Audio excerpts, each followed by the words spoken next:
Well, we're going to get started. So it's about how to have fun in life. Yes. And we're talking to you about how to have fun playing with your autistic child. And so before we talk all about this up with great tips, could you please introduce yourself? Yes. My name is Gabriele Nicolet. I am a pediatric speech therapist and a coach for parents of highly sensitive children. I live in Washington, D.C. with my family, and I own 2 practices, a speech therapy practice and a parent coaching practice. Yes, and every time I talk with you, and this is what I said, it's like 2 things happen. I want to soak up all your parenting advice, and then you have so much energy that I feel so energetic. So I know that this discussion at the end of it, I'm going to leave with those 2 things. I hope so. So since we're talking about playing with your autistic child, before we get to the how and the tips, what is currently happening when parents go to play with their autistic child? So here's the thing about kids with autism or who are on the spectrum. Their play looks different many times from other kids. And so it doesn't look like what other kids are doing. It doesn't look like what maybe our other kids are doing. And it can look kind of weird. And so what ends up happening is parents are, number one, kind of stymied. They're like, I don't understand this. It looks very much like kiddo doesn't want to play with you. And so they might feel frustrated and kind of stuck in not knowing how to play with their child with autism. And so what that can look like often is like either we don't play or we try to do something that's very complex and way over their heads and not related to what they want to do. And that can just cause kiddo to check out, to tantrum, and to do any number of things that are not a positive experience. And I know that, yes, like I can get, when you feel stuck in just in general, you tend to judge yourself, I think, too. Yes, right. And then you can also look around and be like, well, everybody else knows how to play with their kids. How come I don't know how to play with mine? And now all of a sudden, right, you're judging yourself for being a terrible parent because your child is different from what we expected.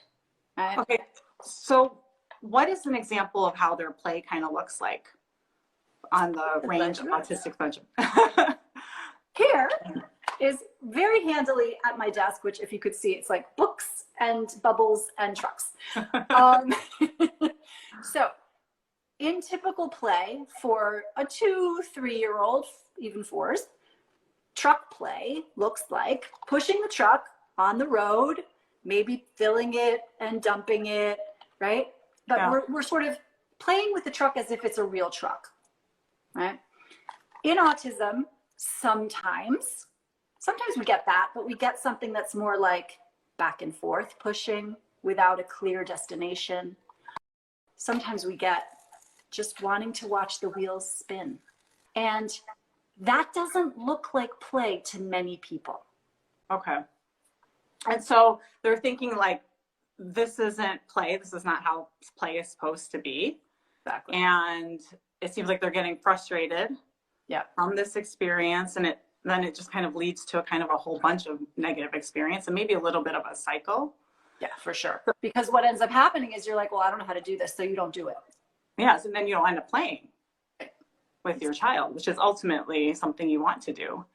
And so then how do you kind of shift from this kind of negative cycle, negative experience into a less negative experience, and then ultimately having fun with your kid?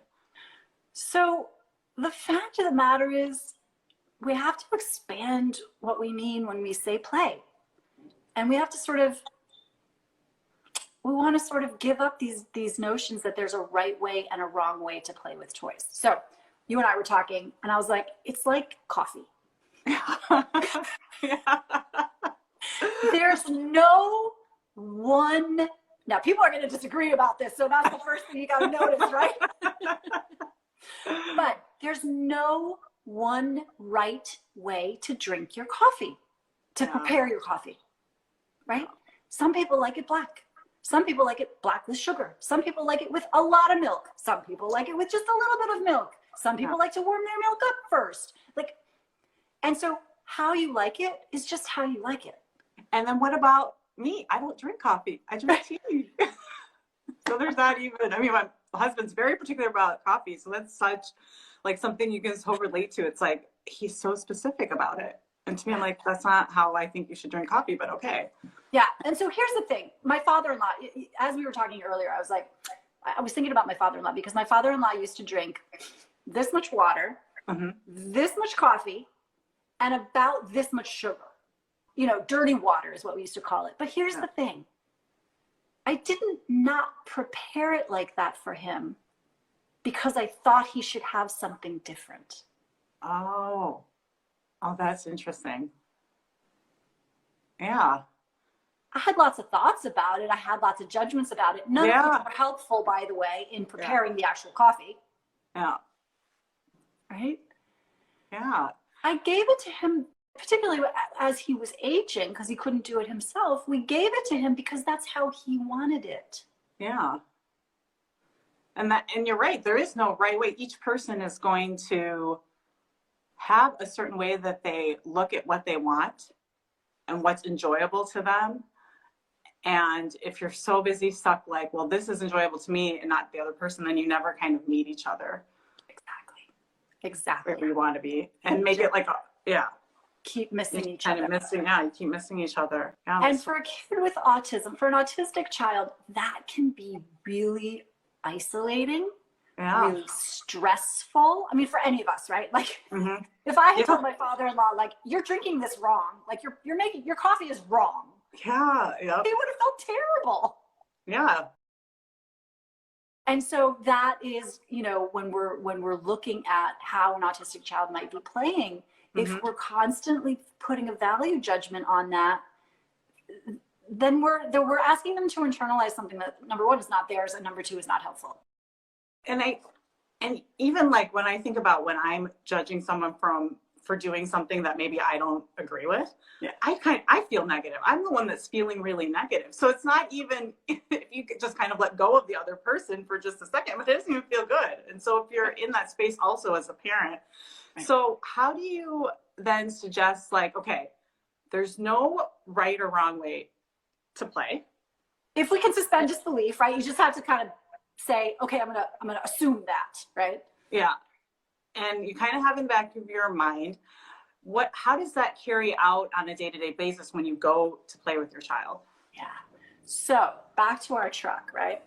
If kiddo is, so our temptation when we see a child with a toy is to say they're playing with the toy.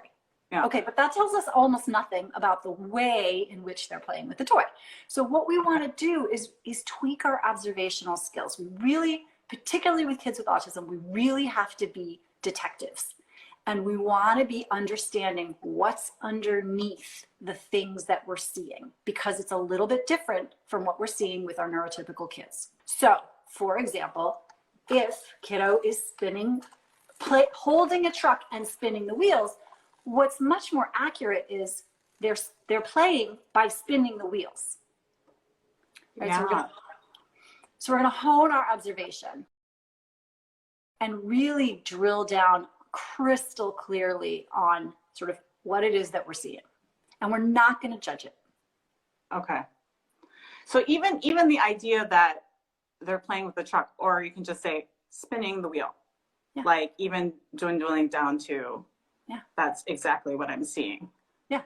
Because it plays on kind of like how you're even interpreting play. Like, what is play? Exactly. But it's more like, okay, my child is spinning the wheel. That's right. Yeah. Okay. So you go from there and pause and you observe this. Yeah. And what happens when we can do that, when we step into this observational space and we let go of judgment, now we're present in the present moment, which if you study mindfulness, if you know anything at all about everything right now, it's like all about the present moment, right?